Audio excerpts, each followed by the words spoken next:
Olá, prezado aluno, prezada aluna, tutores, todos aqueles que nos acompanham, sejam todos bem-vindos. Estamos iniciando a disciplina de análise de investimentos e fontes de financiamento, com a primeira aula com o tema Custo do Capital. Quero me apresentar, sou o professor Renato Silva, sou economista, sou especialista em economia de empresas, também sou mestre em economia e é com muita satisfação que eu venho ministrar essa disciplina para você. Hoje, nosso primeiro encontro, nossa primeira aula.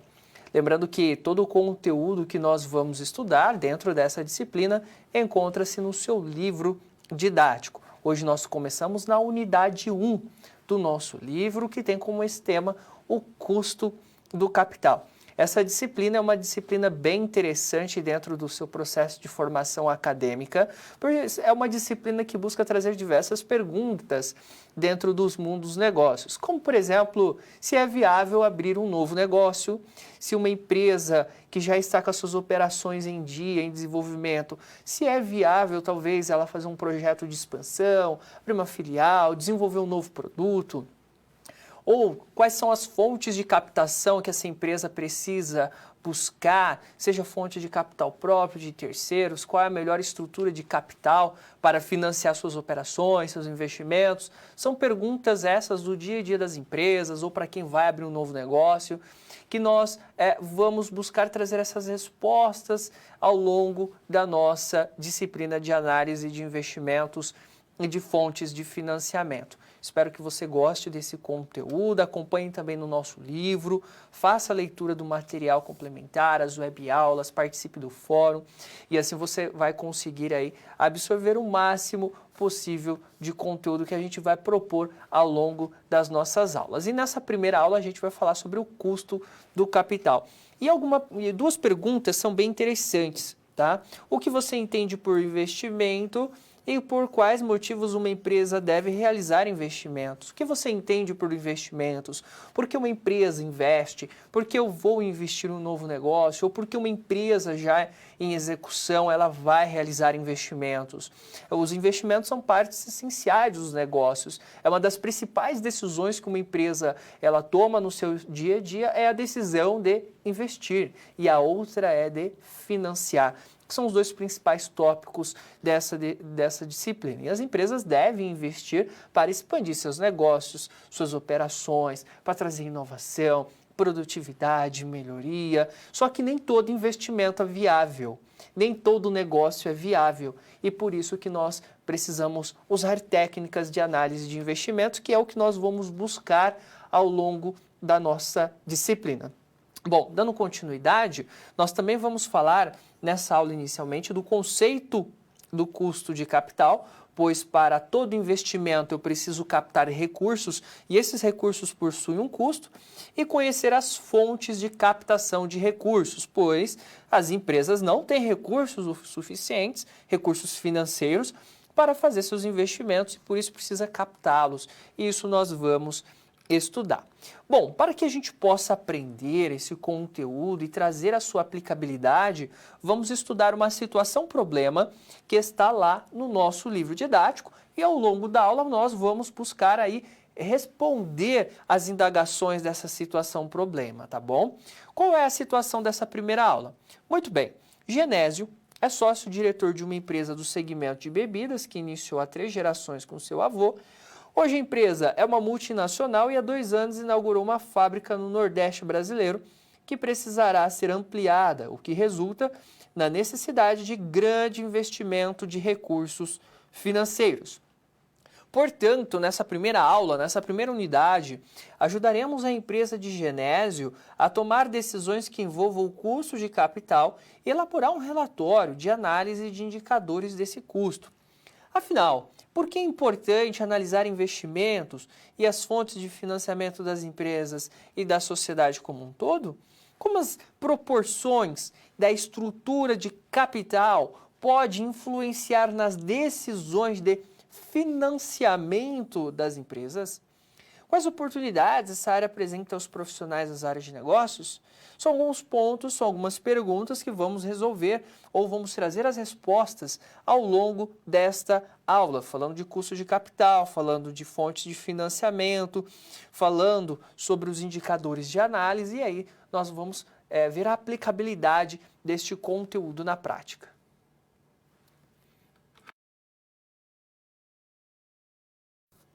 Custo do capital. Muito bem, damos início ao nosso conteúdo desta aula falando sobre o custo do capital. Por que é importante falar do custo do capital? Porque todo projeto de abertura de um novo negócio, um projeto de expansão, tudo aquilo que envolve aplicação de recursos financeiros dentro de uma organização possui um custo. Se ela aplica com recursos próprios ou de terceiros, mas existe um custo desse capital. E muitas vezes os negócios ou os investimentos não são viáveis porque o custo é muito elevado desse capital. Nós vamos entender um pouco mais sobre esse custo de capital a partir de agora. Conceitos de custo de capital. Primeiramente, vamos definir o que é o custo de capital. Ele poderá ser entendido como o custo dos recursos captados no mercado para financiamento da empresa. Em outros momentos, será o retorno mínimo que o investidor exigirá para investir recursos por ele disponível nas organizações. Desse modo, existem duas fontes de captação de recursos: capital próprio, que são recursos advindo dos sócios, e o capital de terceiros advindo de quem? De credores. Então, o capital próprio ele tem a ver com o patrimônio líquido da empresa, né? Ou seja, advém do capital que o sócio coloca do seu próprio bolso ali para abrir o negócio e depois ele investe nessa organização e também pelos próprios lucros que são retidos, são acumulados dentro da operação da organização, seu capital próprio. E o capital de terceiros, ele já é um exigível, ele está relacionado a empréstimos, financiamentos por meio de entidades externas, né? Como, por exemplo, financiamentos e empréstimos bancários que a empresa faz. Quanto de capital próprio e quanto de capital de terceiros? É uma pergunta muito comum na qual as empresas ou gestores financeiros, administradores, precisam lidar diariamente. Então, quando a gente capta recursos, seja num banco, eu quero abrir um novo negócio, preciso de 100 mil reais, mas eu tenho 50 aqui na minha mão, 50 mil, mas falta 50. Esses outros 50 eu vou buscar no Banco de Desenvolvimento Econômico e Social, no BNDES, numa agência de fomento, eu vou pegar emprestado do lado de algum parente, eu vou dar um jeito. Isso é um financiamento de capital de terceiros. O capital próprio é o dinheiro do meu bolso. Fui mandado embora lá da minha empresa, peguei o dinheiro do acerto. Esse dinheiro é meu. É um dinheiro do capital próprio que eu vou investir também nesse negócio. Esse é o custo do capital. Qual que é o custo do capital próprio? O custo do capital próprio é a rentabilidade que eu vou abrir mão no mercado financeiro para aplicar nesse novo negócio, por exemplo, que eu estou dando como exemplo agora. Se eu tenho lá um novo negócio por 100 mil reais que eu vou abrir, eu vou investir. Eu vou pegar 50 mil emprestado no banco, a uma taxa de juros lá de 10% ao ano.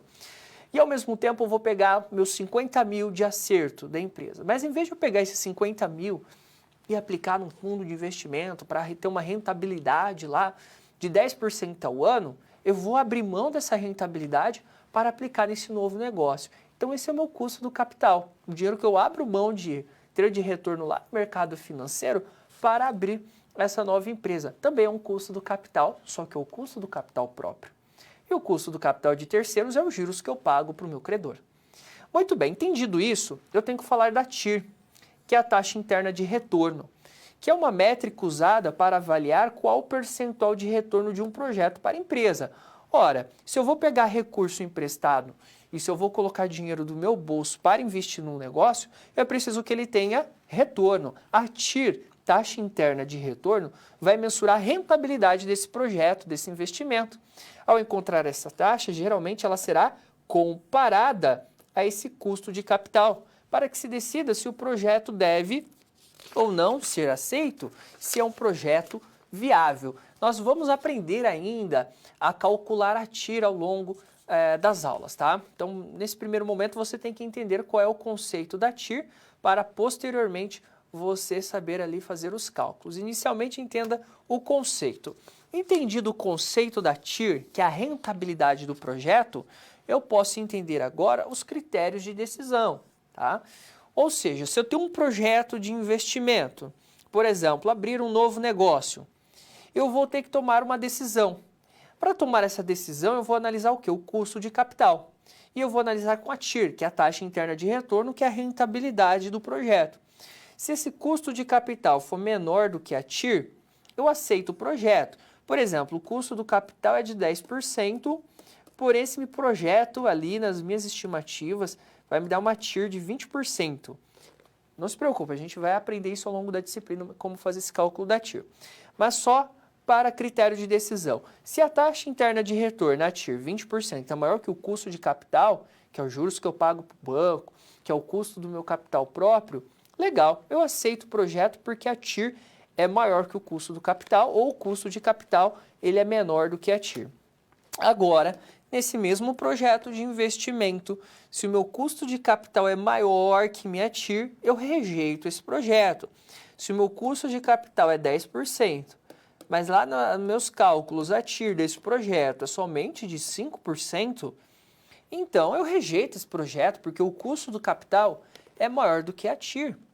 E muitas vezes é o que acontece na prática, mas por falta de informação e de conhecimento, o empresário ele não faz esse tipo de cálculo. Ele investe em um negócio que tem uma rentabilidade que fica abaixo do custo do capital ou o custo do capital que é maior do que a rentabilidade. Então, nesse caso aqui, eu tenho que rejeitar o projeto. Essa é a regra de decisão básica que nós temos em análise de investimentos e que nós vamos estudar bastante ainda na nossa disciplina. Tudo isso acontece porque nós temos tipos de riscos, né? Quais fatores podem afetar então esse custo do capital? Por que eu tenho que tomar uma decisão? Porque eu tenho risco. Eu tenho um risco econômico que relaciona-se aí com variações que podem acontecer com fluxo de caixa, com relacionadas às variações das receitas da companhia, as variações de risco relacionadas a fornecedores, a riscos econômicos da economia, e também eu tenho um risco financeiro, que está relacionado com a rentabilidade da companhia, também com o seu lucro, o retorno do lucro sobre o patrimônio, sobre a ação, sobre o seu financiamento. Então, esses riscos que fazem a necessidade de a gente ter que tomar essas decisões de investimento, tá?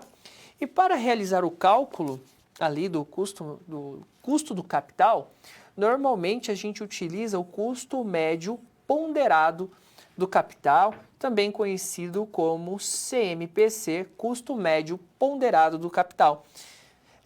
É uma medida do custo do capital de financiamento de uma empresa, calculado como a média ponderada das diferentes fontes de financiamento utilizadas, ponderadas pelo peso de cada uma delas na sua estrutura de financiamento, tá? Por isso que é uma média ponderada, eu vou ponderar a participação da fonte de captação na minha estrutura de financiamento. Lembra-se, eu tenho fonte de capital próprio e fonte de capital de terceiro, e cada uma pode ter uma rentabilidade ou um custo diferente, né?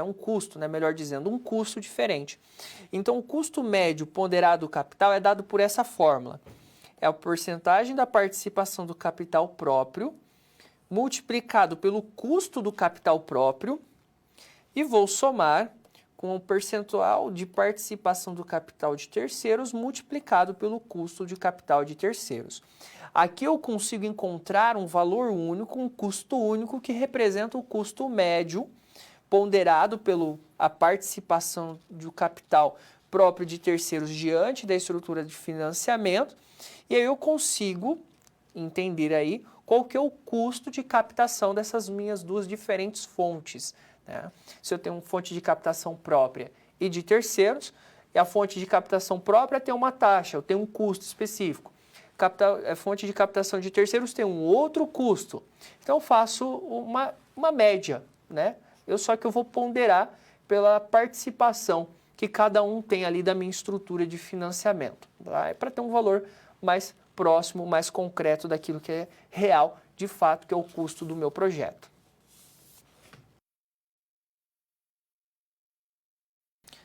Cálculo do custo médio ponderado capital. Muito bem, a partir de agora eu vou apresentar para você um exemplo de como podemos calcular o custo médio ponderado do capital. A gente já estudou que quando eu vou realizar um projeto de investimentos, eu preciso captar recursos. E os recursos possuem duas fontes de financiamento, para o recurso próprio ou para o recurso de terceiros. Sabendo que recursos próprios e de terceiros podem ter, na maioria das vezes, custos diferentes, né? Eu tenho um custo específico para captar recursos com terceiros, um custo específico para captar recursos próprios. Então, eu vou encontrar um custo médio que leve em consideração essas duas fontes de captação para que eu possa utilizar esse custo médio lá na comparação com a TIR. Lembra do nosso critério de decisão, que é comparar o custo do capital com a TIR? Então, normalmente, eu vou pegar o meu custo médio ponderado do capital e comparar com a TIR para saber se o meu projeto ele é viável ou não, se o meu investimento é viável ou não. Vamos a um exemplo. Voltamos para a empresa do Genésio, que precisa de 400 milhões nos próximos 2 anos para ampliar a fábrica. Ele decidiu financiar 50% com capital próprio e 50% com capital de terceiros. Então, isso aqui é o peso.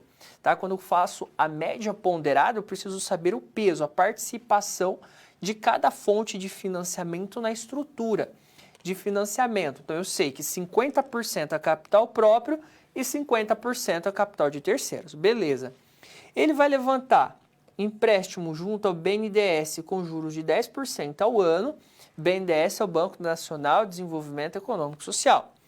E ele também vai fazer um financiamento com capital próprio ao custo de 16% ao ano. Então, qual é o custo médio ponderado do capital? Já deu para perceber. Quando ele pega recurso com capital de terceiro junto ao BNDES, o custo é de 10% ao ano, o custo desse capital emprestado. E quando ele pega com capital próprio, é de 16% ao ano, ou seja, são custos diferentes, por isso que eu utilizo o custo médio ponderado. Vamos ver como isso vai ficar na prática. Passo para a resolução. Utilizar a fórmula do custo médio ponderado de financiamento do capital, combinação média ponderado de financiamento de capital com uma estrutura de financiamento com 50% de capital próprio e 50% de terceiros e aplicar ali a regra de decisão, tá? Como que nós vamos fazer isso na prática? Mais uma vez, a nossa fórmula. Custo médio ponderado capital é o percentual de participação do capital próprio multiplicado pelo custo do capital próprio. Eu vou somar esse resultado com o percentual de participação de capital de terceiros multiplicado pelo custo de capital de terceiros, tá bom? Bom, o que o exercício nos falou? Que ele vai financiar 50% com capital próprio e 50% com capital de terceiros. Muito bem. Então, qual que é o percentual de participação do capital próprio? 50%. E capital de terceiros também de 50%. Muito bem. O meu objetivo é encontrar o custo dessa captação desse recurso. Muito bem. 50% aqui eu vou transformar em decimal, que é a mesma coisa de 0,50 para fazer o cálculo. Não tem problema. Bom, percentual de participação do capital de capital próprio, 50%, eu vou colocar em decimal 0,50. Eu vou multiplicar pelo custo do capital próprio. Qual que é o custo do capital próprio aqui? 16%, não é? O capital próprio ele tem um custo de 16% ao ano. Ele vai colocar dinheiro do bolso dele e isso tem um custo de 16% ao ano. Talvez era um dinheiro que ele poderia aplicar no mercado financeiro, por exemplo, que teria essa rentabilidade de 16% ao ano. Então, esse é o custo do capital próprio dele. Muito bem, 0,50 vezes 16% vai dar 8%. Fonte de captação de terceiros também é 50%, posso colocar em decimal, que é 0,50. E o custo de financiamento junto ao BNDES é de 10% ao ano, que é a taxa de juros que o BNDES vai cobrar ao ano para emprestar esse dinheiro. Então, 0,50 vezes 10%, que dá 5%. 8 mais 5, 13%. 13%, o que é o 13%? É o custo médio ponderado do capital. Então, para ele pegar 50% de capital próprio, 50% com capital de terceiros, sendo que o capital próprio tem um custo de 16% e o de terceiros de 10%, na média ponderada, é 13%. Como a TIR desse projeto, o livro nos fala ali que é de 15%, esse projeto vai gerar uma rentabilidade de 15% para a empresa do Genésio, então eu vou aceitar essa estrutura de financiamento, pois a TIR ela é maior que o custo médio ponderado capital, 13 é maior do que 15. Esse 15% foi dado no livro. Ah, de onde veio, professor, esse 15%? É dado no livro, é dado no exercício. Ele está dizendo que é 15%. Bom, se eu encontrei uma TIR de 15 e um custo médio ponderado de capital de 13, a TIR é maior do que o custo médio, então eu aceito o projeto, 15 é maior do que 13. Então é aqui que a gente faz o cálculo do custo médio ponderado do capital.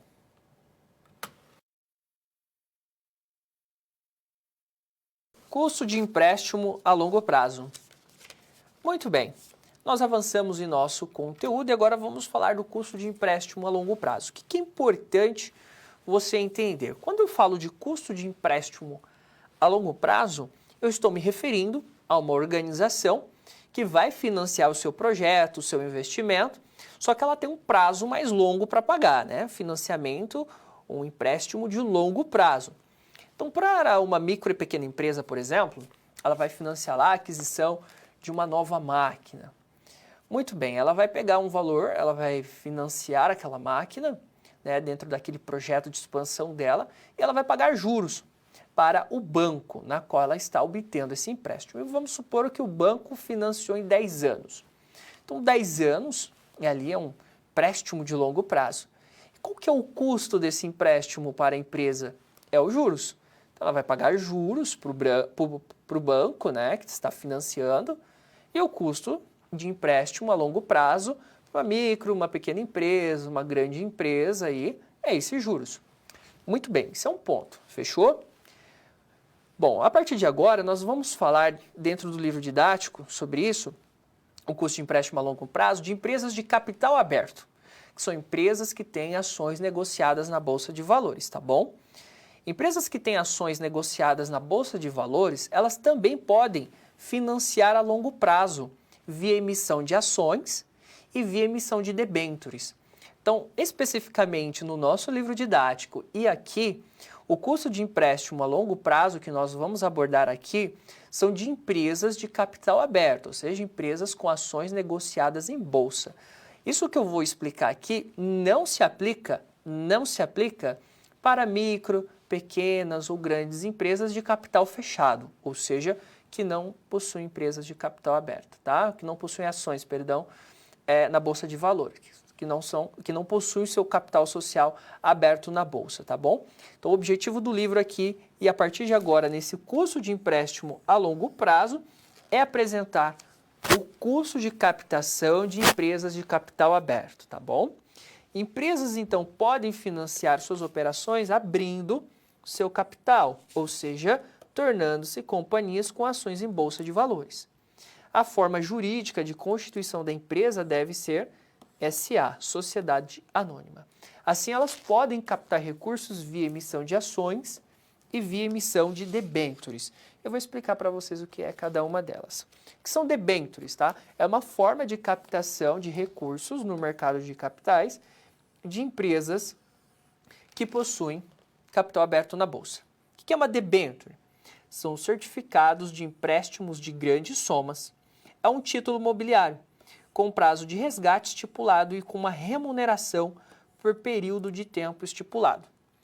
É emitido por sociedades anônimas, né, SA, e assegura a seus possuidores o direito de crédito em relação à empresa que a emitiu. É uma ferramenta de captação de recursos no mercado de capitais que as empresas usam para financiar seus projetos. Então, debênture é um título. Assim como o governo ele emite títulos de dívida, título de dívida pública, uma empresa de capital aberto ela emite uma debênture, que é um título de dívida, onde ao adquirir uma debênture você empresta dinheiro para essa empresa e ela, em troca, vai te pagar uma taxa de juros anual até o vencimento desse título, quando ela te devolve o principal, tá? Isso é debênture, isso é o conceito de debênture. O que é uma ação?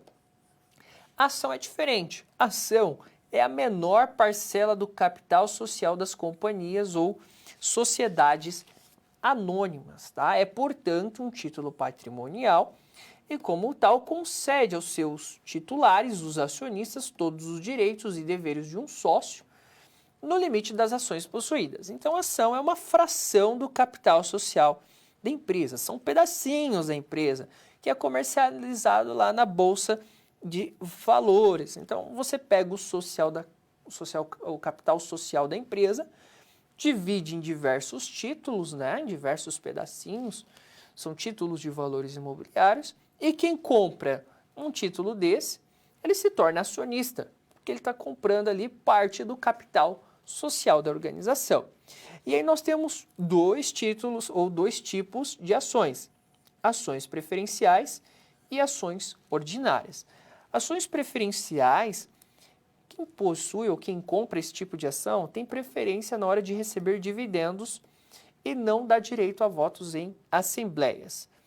As ações ordinárias dão direito a voto nas decisões administrativas em assembleias. Então, a Bolsa normalmente tem empresas que possuem ações preferenciais, são aquelas ações com sigla com final 4, né, que são ações que vai dar preferência para o pagamento de dividendos. O que é o dividendos? Dividendo é o pagamento de um valor ou percentual por ação do lucro que a empresa teve. A empresa teve lucro, ela distribui dividendo, ela distribui lucro aos seus acionistas em relação à quantidade de ações que ele possui. E a ação ordinária recebe dividendo? Recebe, mas quem tem ação preferencial tem a preferência no recebimento. E a ação ordinária pode participar das decisões administrativas. Quando uma empresa, então, ela emite ações, tem um custo para ela fazer isso, tá? Então não é de graça emitir ações. A emissão de ações, sim, é uma possibilidade que ela tem de financiar suas operações, né? E quando ela faz isso, existe um custo. A gente vai entender qual que é o custo, então, de emitir, né? O custo de emissão de uma ação. Para isso, nós inicialmente precisamos entender o que é o valor líquido da ação. O valor líquido da ação, para que a gente chegue nesse resultado, nós precisamos primeiro encontrar o valor unitário da ação, que é o capital social da empresa dividido pelo número de ações que ela emitiu. O capital social é o valor financeiro do capital social da empresa, dividido pelo número de ações que ela emite. Custo de emissão é o percentual de custo vezes o preço da ação, porque quando ela emite ação pela primeira vez, ela tem um custo.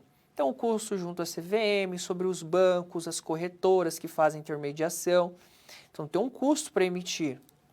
Dividendo por ação, que vai ser o percentual de dividendo vezes o preço da ação, porque quando uma empresa emite ação, ela tem que pagar dividendo aos seus acionistas, né? Então é um custo para ela, porque é a parte do lucro que está saindo. E o valor líquido da ação a gente vai chamar de NP, que é o valor unitário da ação, menos o custo de emissão, menos o dividendo que vai ser pago por ação. Encontrado isso, a gente encontra o custo financeiro para emitir uma ação, que é dado por essa fórmula que você encontra no seu livro didático, onde KP é o custo da ação, é igual a DP, que é o dividendo por ação, dividido por NP, que é o valor líquido da ação, que é o slide anterior, mais G, que é a taxa esperada de crescimento do dividendo. Ou seja, se anualmente a empresa pretende pagar ali, aumentar o pagamento de dividendo em 1, 2, 3% ao ano. Aí a gente leva em consideração para encontrar então esse custo para emitir ações.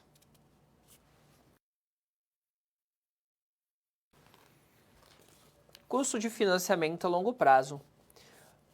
Muito bem, a partir de agora, meu objetivo é apresentar para você um exemplo, né, dentro da nossa situação problema, de como uma empresa ela vai calcular o custo de emitir ações na Bolsa de Valores. Então, ela pode financiar as suas operações abrindo o seu capital, que é um financiamento que ela faz a longo prazo, pois a partir do momento que ela abre o seu capital, ela está colocando o seu capital social, as suas ações à disponibilidade do mercado. E quando o acionista compra ali pela primeira vez essas ações, esse dinheiro entra no caixa da organização e aí ela pode financiar seus projetos.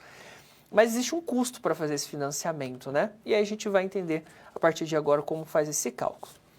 Genésio, ele avalia um investimento de 100 milhões de reais através de financiamento de longo prazo, com emissão aqui inicialmente de 100 mil debêntures de 20 anos, com taxa de juros de 10% ao ano, mais uma taxa de 1,5% cobrado pela empresa responsável pela subscrição, tá? Que é uma taxa que uma empresa cobra para fazer subscrição das debêntures. Calcule o custo de capital de terceiros via emissão de debêntures. Então, no nosso caso, o Genésio, ele vai emitir 100 mil debêntures, né, para financiar aí 100 milhões de reais. Debêntures são títulos de dívida da empresa. Quem compra uma debênture, ele está financiando, né? É como se você comprasse um título da dívida pública do governo. Ali no capital privado, a gente vai chamar de debêntures, tá? Só muda essa nomenclatura, mas a ideia é a mesma. Muito bem, entendido isso, nós vamos calcular o custo do capital de terceiros via emissão de debêntures. Por que capital de terceiros? Porque uma empresa que emite debêntures, ela está emitindo para qualquer pessoa, para um terceiro comprá-la. Você pode comprar. Quando a gente compra uma debêntures, então a gente está financiando uma empresa. Nós somos terceiros, somos credores para ela. Bom, nesse caso, a nossa empresa buscou 100 milhões. Só que a entrada inicial de caixa de fato que entrou foi de 98 milhões e 500 mil. Por quê? Ela tem um custo de subscrição, porque existem as corretoras, as intermediadoras, que fazem esse processo junto aos investidores e cobra, aqui no nosso exemplo, 1,5% de taxa, que vai dar 1,5 milhão. Então, 98 milhões e 500 mil foi o que ela recebeu desse financiamento. Para a gente encontrar esse custo, nós podemos e devemos fazer na HP12C, tá? Então, ao longo do nosso curso, vamos usar muito HP12C, tá bom? E aqui nós vamos resolver utilizando HP. Professor, tem como fazer manualmente? Até tem, mas daria muito trabalho e foge do nosso escopo aqui agora. Quero que você já aprenda pela HP12C. Professor, eu não tenho HP12C. Digita no Google HP12C online, você tem acesso a uma HP12C aí gratuitamente e você pode resolver esse exercício. Bom, como a gente resolve? Dados inseridos na HP12C. Eu vou digitar 20. Por quê? Ele falou que ele vai pegar esse recurso com 20 anos. Ou seja, ele só vai pagar o principal só daqui a 20 anos para esse credor que está investindo ou que está comprando essa debêntures. Então, você vai digitar 20 ali na HP e vai digitar a tecla N, que é o prazo. Depois, nós para simplificar aqui, que a gente está falando em milhões, né? Vamos dividir, vamos trabalhar aqui com 98.500, só para simplificação. Em vez de trabalhar com milhões, vamos trabalhar com milhares. Então, 98.500, você vai digitar na calculadora. Após digitar 98.500, você vai digitar a tecla CHS e depois a tecla PV, que é a tecla de valor presente. Depois, você vai teclar 10.000, que é a amortização de 10%, que fala que ele vai ter uma amortização de 10% ao ano, né? Que ele vai remunerar 10.000 e vai digitar a tecla PMT, que é a amortização ou juros anual da debênture.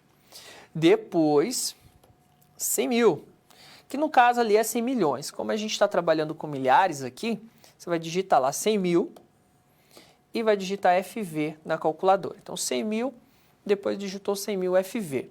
Apertou FV, depois você vai teclar a teclinha I, que é a taxa de juros na HP12C.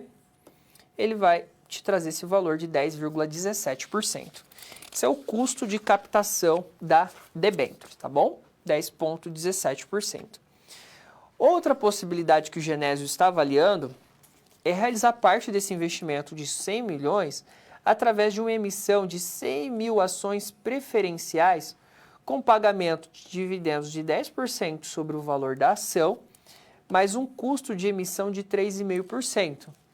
Calcule o custo de financiamento via emissão de ação preferencial. Então, ele vai financiar 100 milhões, só que agora, em vez de emitir debêntures, ele está pensando em emitir somente 100.000 ações preferenciais. sabendo que ele tem que pagar dividendo de 10% ao acionista, né, que é o lucro, e tem um custo de emissão de 3,5%. Bom, o primeiro passo é calcular o valor unitário da ação. Bom, se ele vai abrir 100 milhões de reais, que é o valor do investimento, do financiamento, na verdade, que ele vai abrir seu capital social em 100 milhões, e ele vai fazer isso com 100 mil ações, então qual é o valor que eu tenho por ação? Quanto vai valer cada ação? É 100 milhões, que é o capital social, dividido pelo número de ações, que são 100 mil. Faça a divisão, então o valor da ação é R$1.000, tudo bem? O segundo passo é calcular o dispêndio da ação. O dispêndio da ação é o custo de você emitir uma ação pela primeira vez, que você vai pagar para a corretora, para o banco. No nosso caso é 3,5%, que dá lá 0,035 em termos decimais. 3,5% sobre o valor da ação. Então é R$1.000, que é o valor da ação, vezes 0,035, que é a mesma coisa de 3,5%. Então a gente tem um custo de emissão de R$35 por ação. E a empresa também vai pagar 10% de dividendo sobre o valor da ação. R$1.000, que é o valor da ação, vezes 10%, ou vezes 0,10. Então ela vai pagar R$100 de dividendo por ação, que também vai ser um custo que ela vai precisar retirar desse valor da ação. Então, nesse quarto passo aqui, a gente calcula o valor líquido da ação, que é o NP. Então, nós temos o valor da ação que é 1.000. O custo de emissão que é 35, menos 35. Menos o pagamento de dividendo, que é 100, menos 100. Então, de fato, a empresa vai receber ali no seu bolso, no seu caixa, aqui financeiramente, R$865, que é o valor líquido. R$1.000 da ação, menos o custo da emissão, menos o valor do dividendo. Muito bem. Entendido isso, a gente agora encontra o custo desse capital, de custo de emissão da ação preferencial. Então, o KP, custo da ação preferencial, é igual ao DP, que é o dividendo por ação, que é 100, dividido pelo valor líquido da ação, que é o NP, que a gente acabou de encontrar no quarto passo aqui, que é 865.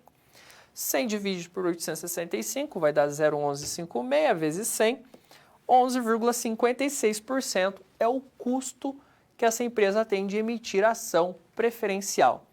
É o custo que ela vai ter de 11,56% de emitir ação preferencial. Esse é o custo desse financiamento, tá?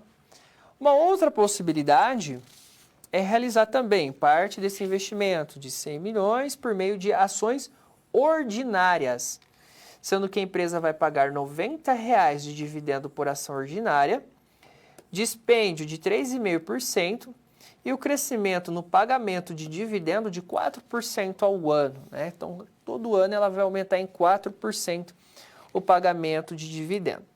O custo de financiamento via emissão de ação ordinária não vai mudar muito em relação ao que a gente tinha anteriormente.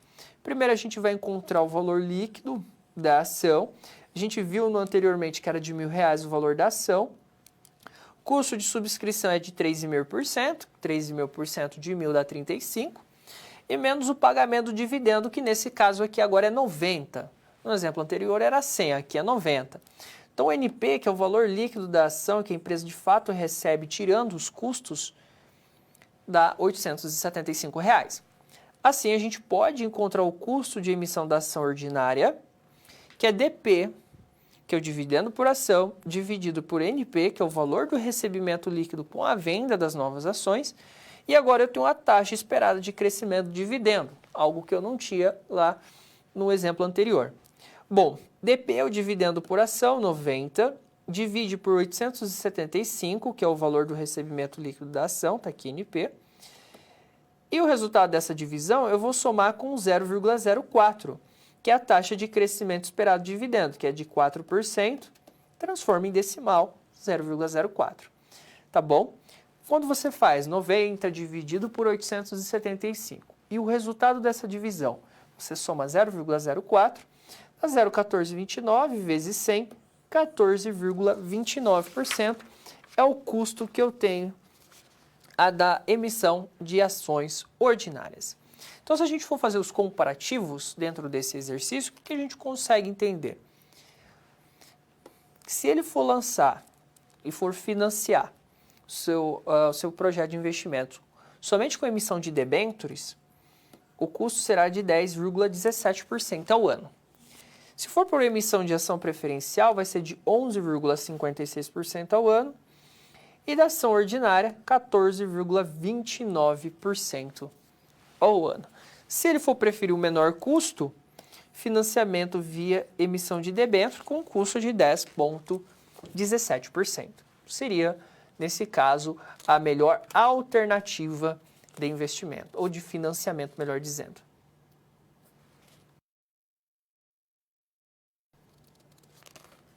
Perguntas. A partir de agora, você tem a oportunidade de fazer uma reflexão e encaminhar as suas dúvidas. Caso você esteja assistindo a sua aula, seja presencialmente ou com o suporte do seu tutor presencial, você pode encaminhar as suas dúvidas via nosso sistema de chat. Caso você esteja assistindo essa aula gravada, você pode fazer as suas anotações e posteriormente enviar junto ao seu tutor à distância via sistema de mensagens, encaminhar para que o professor também tire as suas dúvidas. Vamos dar uma pausa, daqui a pouco a gente volta e encaminha as suas dúvidas.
Muito bem, estamos de volta. Não chegaram dúvidas por enquanto, lembrando que ao término da aula nós vamos ter um outro momento de parada.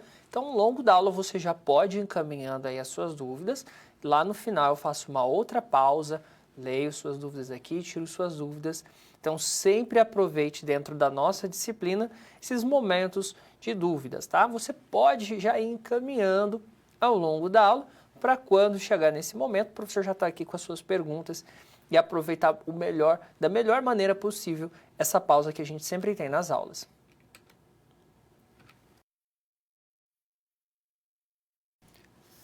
Custo dos lucros retidos.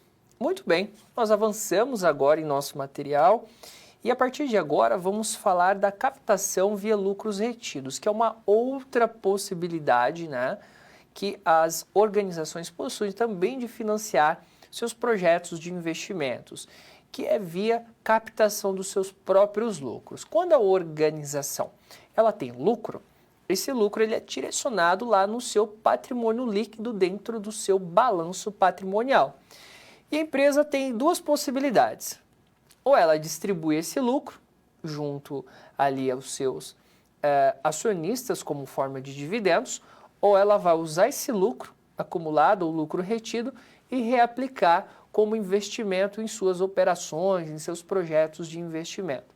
Então, muitas empresas, principalmente aquelas que possuem capital aberto, tomam a decisão estratégica, com o aval dos seus acionistas, obviamente, de não distribuir dividendos, para pegar esses lucros e aplicar dentro da própria organização em seus projetos para expansão. Porém, isso tem um custo, não é verdade? Porque esse dinheiro está deixando de ir para o bolso do acionista para ser reaplicado.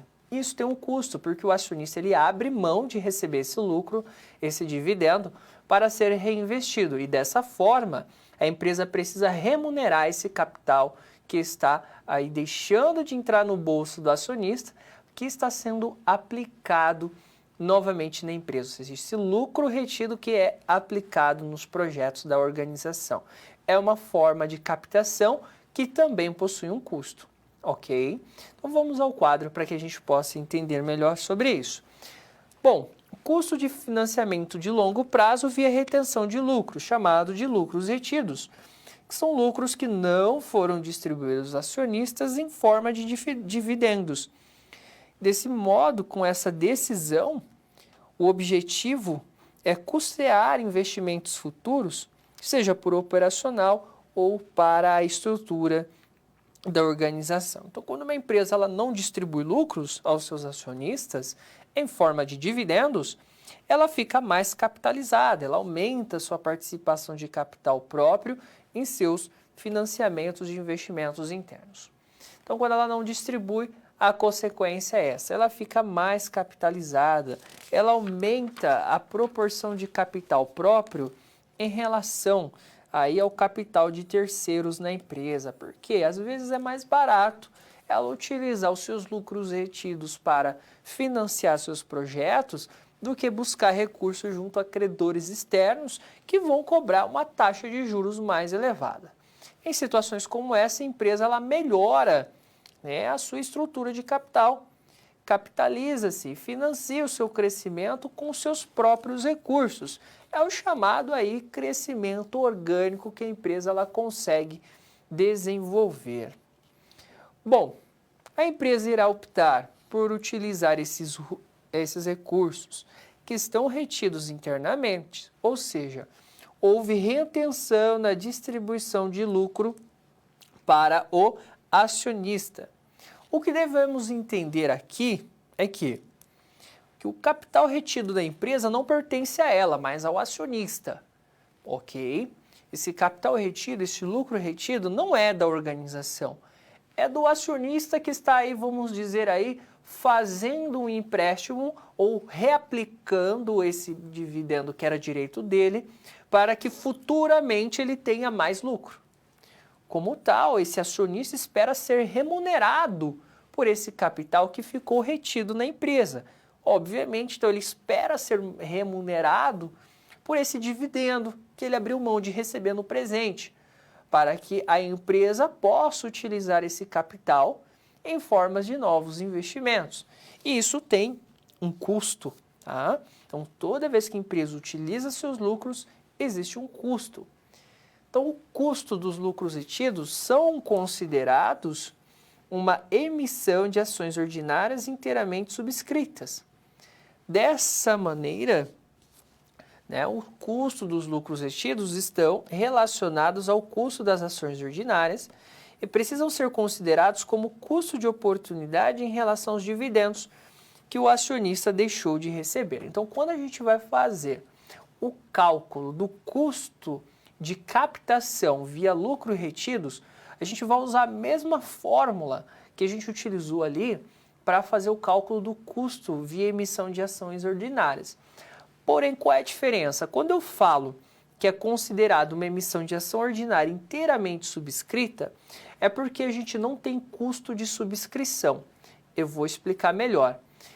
A empresa está pegando o seu lucro retido e reaplicando. Então não existe emissão de ação no mercado primário, lá na Bolsa de Valores, para acionistas comprarem. Ela não está fazendo isso. Não existe, então, esse deslocamento do capital social junto à Bolsa de Valores, para que acionistas comprem ações da empresa. Isso não existe, tá? Porém, para o cálculo do custo de captação via lucros retidos, a gente vai usar a mesma fórmula, como se fosse, né, caso fosse via emissão de ações ordinárias na Bolsa.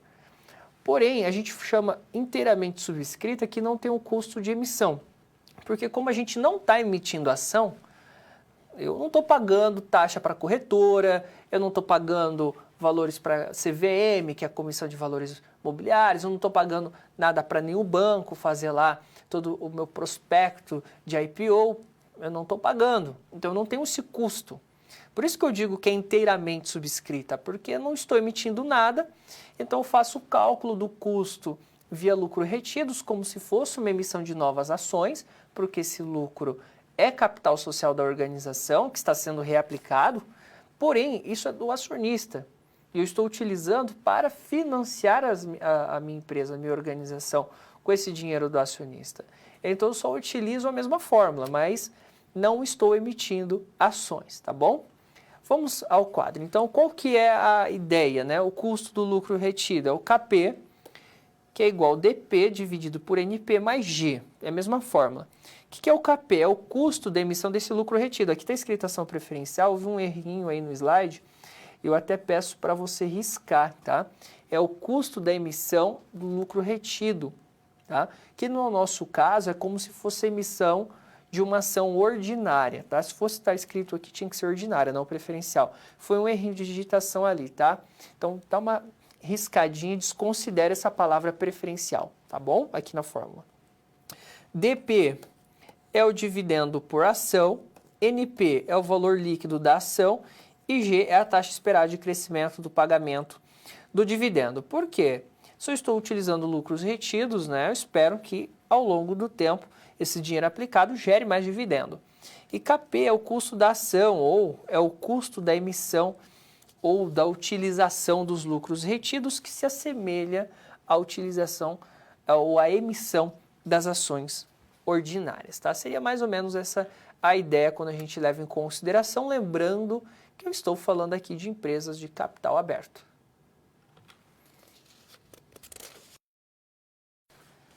Custo dos lucros retidos. Muito bem, a partir de agora, meu objetivo é apresentar para você um exemplo de como a gente pode calcular o custo dos lucros retidos. Quando uma empresa opta por utilizar os seus lucros, ao invés de distribuir em dividendos, reaplicá-lo como fonte de captação de recursos em seus projetos de investimentos. Vamos ao quadro. Voltamos ao caso do Genésio, que precisa decidir investir os lucros retidos, né? Lucros retidos, que passa pelo cálculo desse custo, desse reinvestimento. Então, tem duas situações lá do Genésio. O Genésio ele tem duas possibilidades. Qual que é a primeira possibilidade do Genésio? Ele emitir ação ordinária. De fato, ele emitir ação ordinária. Não é nem reter lucros, usar os lucros retidos. É emitir ação ordinária. O que ele faria? Ele ia realizar um investimento no valor de 10 milhões através de um financiamento de longo prazo com capital próprio através de subscrição de ações ordinárias. Eu não estou falando de lucro retido aqui, não. Calcule o custo de utilização de capital próprio via subscrição de ações. Sabendo que a empresa pagou 90 de dividendos por ação ordinária, a ação vale R$ 950 e que o crescimento no pagamento dos dividendos é constante a 4% ao ano. Além disso, o custo de subscrição é de 3%, tá? Porque ele de fato está emitindo ação aqui, então tem um custo de subscrição. Bom, o valor da ação é 950, custo de subscrição é de 3%, 3% de 950 vai dar 28,50 e dividendos é 90. A fórmula é KP, que é igual a DP, que é o dividendo, dividido por NP, que é o valor líquido da ação, mais G. Então, a gente até colocou tudo aqui junto na fórmula, que é DP, que é o dividendo, está aqui 90, dividido pelo valor líquido da ação, que é NP, 950, menos 28,50, que é o custo da subscrição, está aqui, menos 90, que é o pagamento de dividendo, que também é o custo. Então, vai dar 90 dividido por 831,50 e o resultado eu vou somar com 0,04. Fazendo essa divisão, essa soma, 0,1482 vezes 100, 14,82% é o custo de emissão da ação ordinária, se ele fizesse esse procedimento, tá bom? Uma outra possibilidade, uma segunda situação, é ele realizar esse investimento de 10 milhões de reais, através de financiamento de longo prazo com capital próprio, através da utilização de lucros retidos. Tá? Agora sim eu estou falando de lucros retidos. Calcule o custo de utilização de capital via lucro retido, sabendo que a empresa pagou 90 de dividendos por ação ordinária, ela vale 950 e o crescimento no pagamento de dividendos é de 4% ao ano. Só que não tem custo de subscrição, porque a gente não está emitindo ação na bolsa. A gente está reutilizando um capital, um lucro, para investir na organização. Mas para o acionista é como se a empresa estivesse fazendo essa emissão de novas ações. Então o valor da ação é 950, o dividendo que ela vai pagar ao acionista é 90, porque ela está emitindo, é como se ela estivesse emitindo novas ações, então ela tem que pagar um dividendo a esse acionista, tá? Porque ele está deixando de receber esse dinheiro no seu caixa, esse dividendo. Então vou colocar na fórmula. DP é 90 dividido por 950, que é o valor da ação, menos 90, que é o dividendo. Perceba que aqui eu não tenho o custo de emissão de ação, tá? Eu tenho um custo de emissão de ação quando eu de fato emito essa ação. Como no caso é custo do lucro retido, não estou emitindo de fato, então eu não tenho um custo de emissão. Então 90 dividido por 860 mais 0,04, quando eu faço a divisão em essa soma, 0,1447 vezes 100, 14,47% é o custo dos lucros retidos, tá bom? Bom, sendo 14,82 o custo da subscrição da ação ordinária e 14,47 o custo do lucro retido. Então, o custo do lucro retido é uma opção melhor do que utilizar a emissão ou a emissão de novas ações ordinárias no mercado. Então, se ele fizer essa comparação dentro dessa ideia que a gente pressupõe aqui, é melhor para ele, então, realizar ali a utilização dos seus próprios lucros retidos.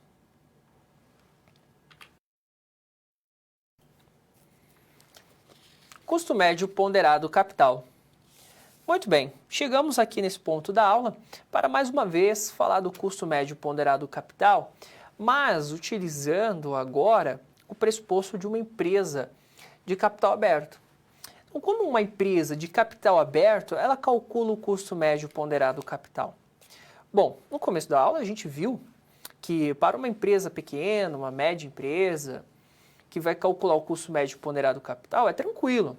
Fonte de capital próprio, fonte de capital de terceiros, ver qual que é a proporção, 50-50, 40-60%, né, de cada uma, e o custo, né, que é os juros que eu pago para o credor e o custo do capital próprio. Muito bem, isso a gente entendeu.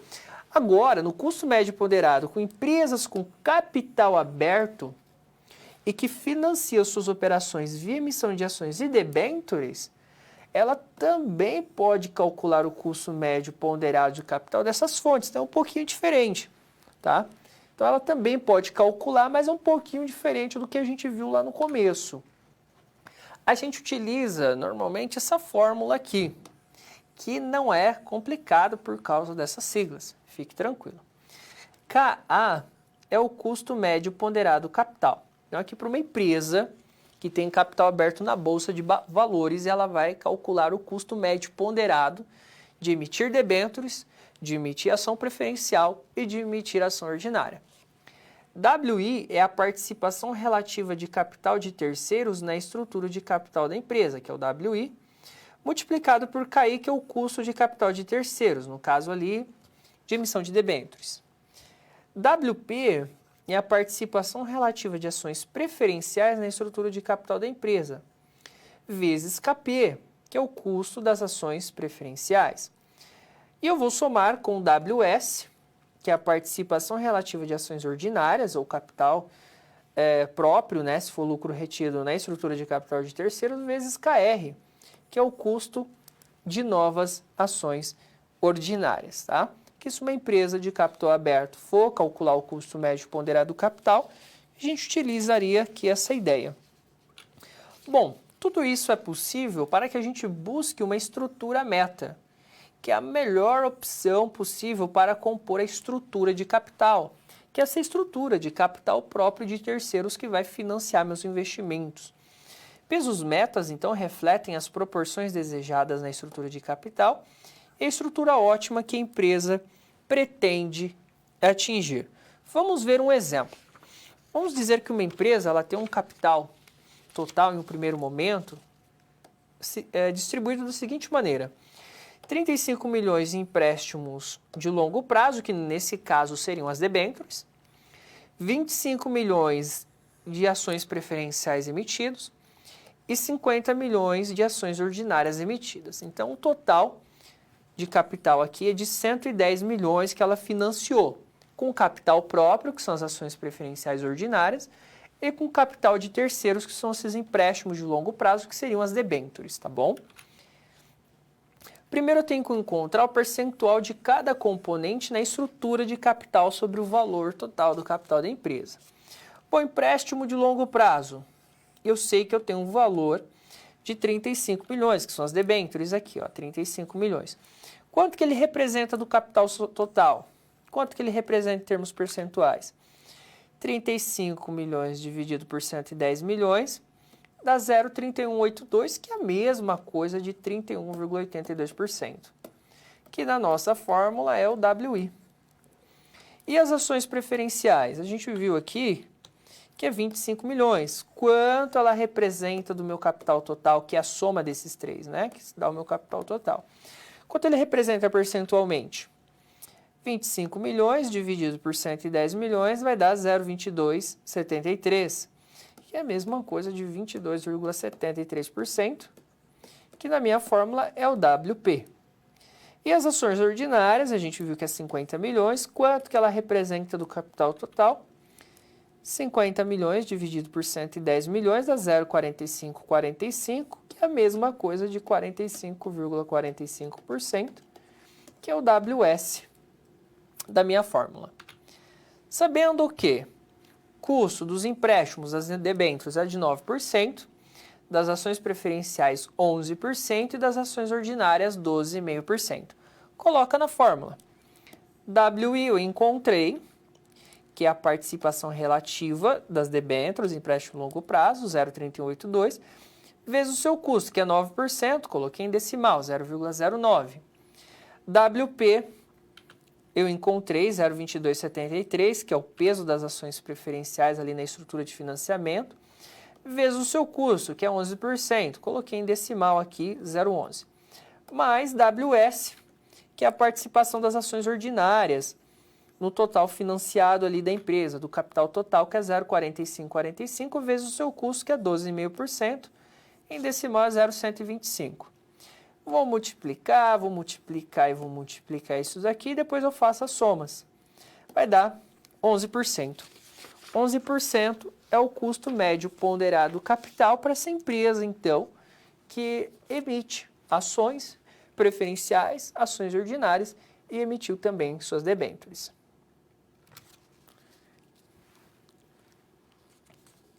Estrutura meta. Muito bem, a partir de agora eu vou apresentar um exemplo de como a gente pode fazer o cálculo do custo médio ponderado capital utilizando a ideia de estrutura meta. vamos ao quadro. Bom, vamos ao nosso exemplo e vamos falar que a empresa ela tem valores de mercado das ações ordinárias e preferenciais, que ela possuía 1 milhão de ações ordinárias a R$70, que daria 70 milhões de reais, 500 mil ações preferenciais a R$60, que daria um valor financeiro de 30 milhões, e debêntures ali de 35 milhões, que são empréstimos a longo prazo, né? Então, ela tem um capital total de 135 milhões financiado, que foi de emissão de ações preferenciais ordinárias e mais o empréstimo a longo prazo, que no caso seriam as debêntures. Qual que é o percentual de cada componente aqui? Mesma ideia. Empréstimo de longo prazo, 35 milhões, dividido pelo valor total, dá 0,2593. Ações preferenciais, 30 milhões, dividido pelo valor total, 135 milhões, dá 0,2222. E as ações ordinárias, 70 milhões, dividido por 135 milhões, 0,5185. Lembrando, pessoal, que isso aqui pode ser valor percentual, tá? 25,93%, 22,22% e 51,85%, tá bom? Só multiplicar por 100.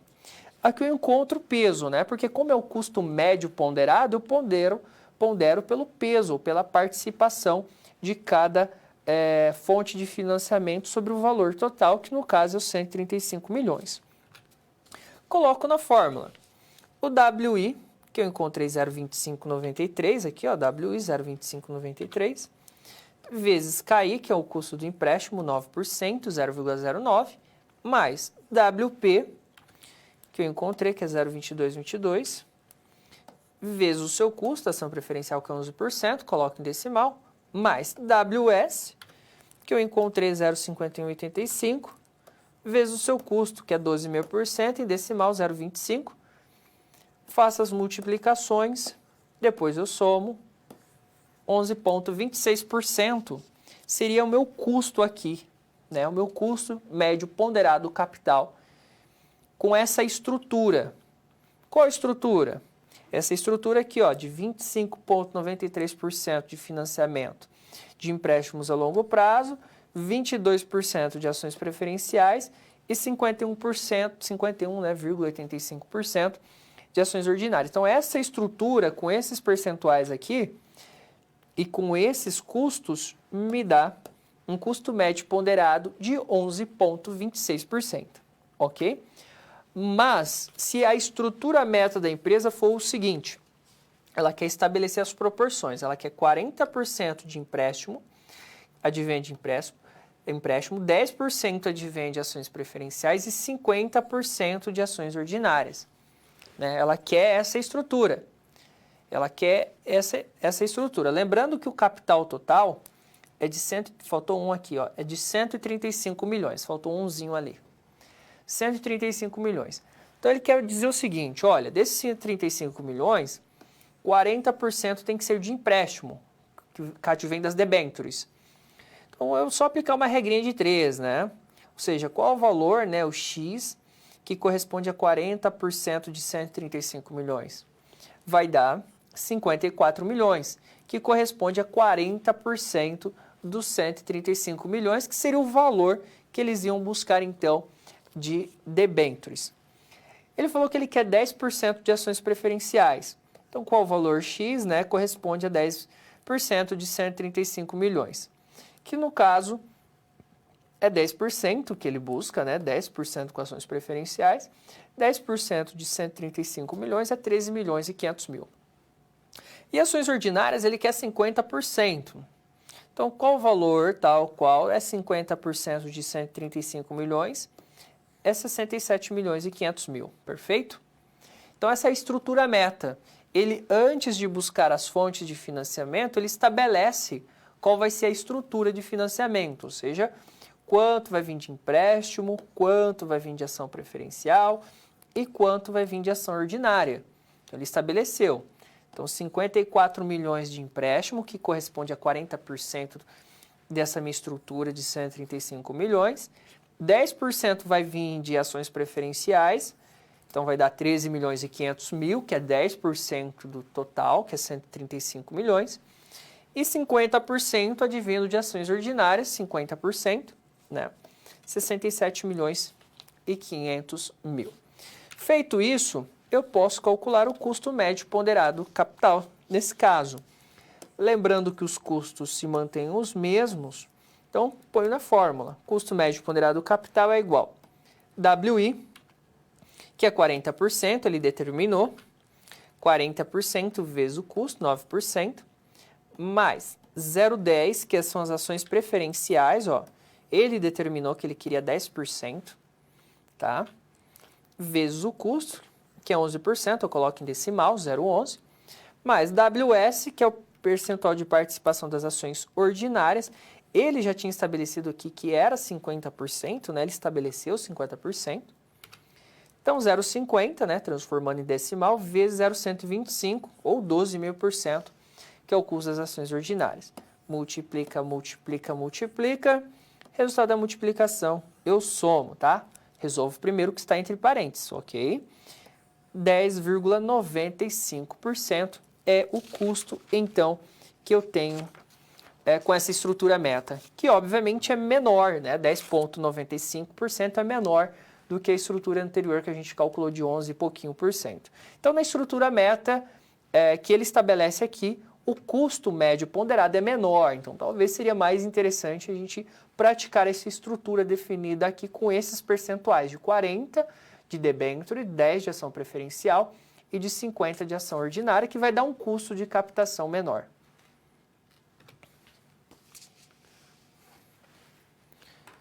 Perguntas.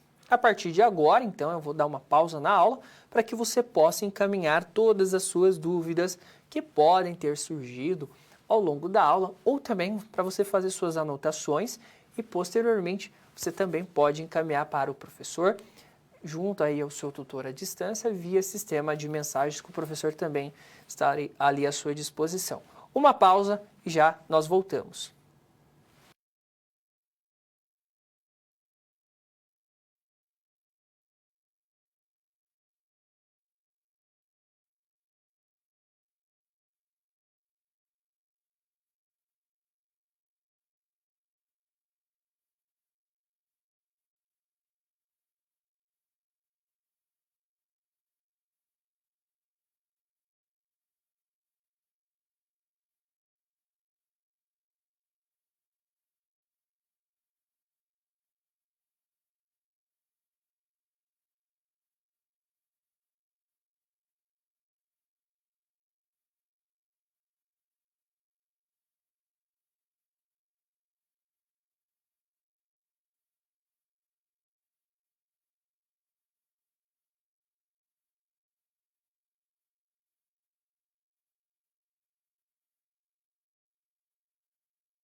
Muito bem, estamos de volta. Chegou uma pergunta, aluno de Viçosa.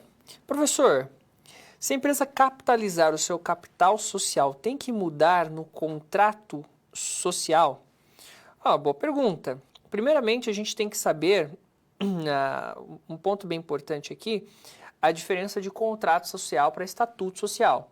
Estatuto social, né, o estatuto, são empresas que possuem capital aberto. Então, elas possuem um estatuto social onde vai regir ali o controle do seu capital próprio, né? As organizações sem fins lucrativos também têm estatuto social. Micro e pequenas empresas têm contrato social, tá bom? Então, quando ela vai abrir seu capital na bolsa, ela tem que mudar seu enquadramento jurídico, virar uma SA, e ela deixa de ter um capital social para ter um estatuto social. Bom, a micro e pequena empresa, toda mudança que ela tiver dentro da sua estrutura de capital, entrada de sócios, saída de dinheiro, entrada de dinheiro, mudança de endereço, tudo tem que constar como alteração no contrato social. E também, grandes empresas com capital aberto na bolsa, todas as suas mudanças relacionadas à sua estrutura do capital social também tem que ser ali colocada em assembleia, porque tem que estar discriminado no seu estatuto social, tá bom? Espero que tenha compreendido, né, e eu tenha respondido aí a sua dúvida, tá bom? Bom, a gente finaliza aqui esse momento de perguntas, lembrando que nas próximas aulas eu quero que você sempre aproveite esse momento para tirar aí as suas dúvidas que possam vir a surgir e, posteriormente, utilize o sistema de mensagens e caminhe junto ao seu tutor à distância. O professor também está à sua disposição.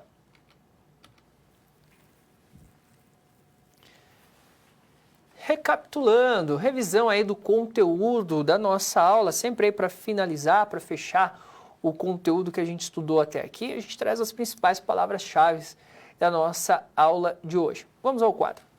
O que nós estudamos hoje, professor? Vamos lá, vamos fazer um repeteco. Conceito do custo de capital.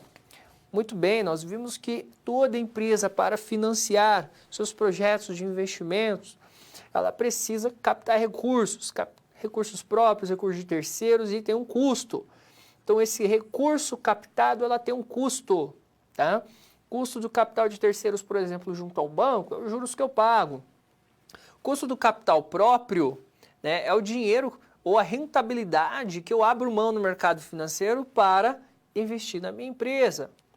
Vimos que temos os tipos de financiamento do capital. Capital próprio ou de terceiro, são os dois principais, né? Ou, se uma empresa de capital aberto, posso emitir debêntures, ou eu posso emitir ações. E aí calculamos o custo médio ponderado do capital, na qual nós vamos observar qual que é a proporção que aquela fonte de captação tem em termos percentuais em relação ao total que eu financio, né? E vou multiplicar ali esse peso relativo sobre o custo. E depois eu faço a somatória das diferentes fontes de captação, né? Falamos sobre as ações e debêntures, ações que é um pedacinho da empresa, é uma fatia do capital social. As debêntures, somente as empresas de capital aberto podem emitir, que são títulos de dívida, assim como o governo emite título público, empresa de capital aberto emite debênture. Aí vimos os custos de financiamento de longo prazo, né? Principalmente com a questão das ações e debêntures. E finalizamos falando da estrutura meta, na qual o gestor ele pode definir ali o quanto de cada fonte de financiamento ele quer captar. Eu quero só 40% de debênture, 20% de ação ordinária e o restante de ação preferencial. Ou uma microempresa, eu quero financiar 40% com o banco e 60% de recurso próprio. É uma estrutura meta, porque ali eu vou ver qual que vai me dar o menor custo médio ponderado do capital. O objetivo é sempre ter o menor custo possível. Muito bem, esse foi o nosso conteúdo da nossa aula, eu espero que você tenha gostado. Todo esse conteúdo que a gente estudou, unidade 1 do nosso livro didático, e você também encontra lá na nossa web aula, tá bom?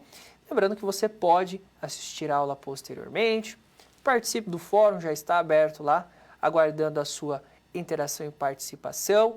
Envie as suas dúvidas aí durante essa semana junto ao seu tutor via sistema de mensagens e nos vemos aí na próxima aula. Bons estudos e até a próxima!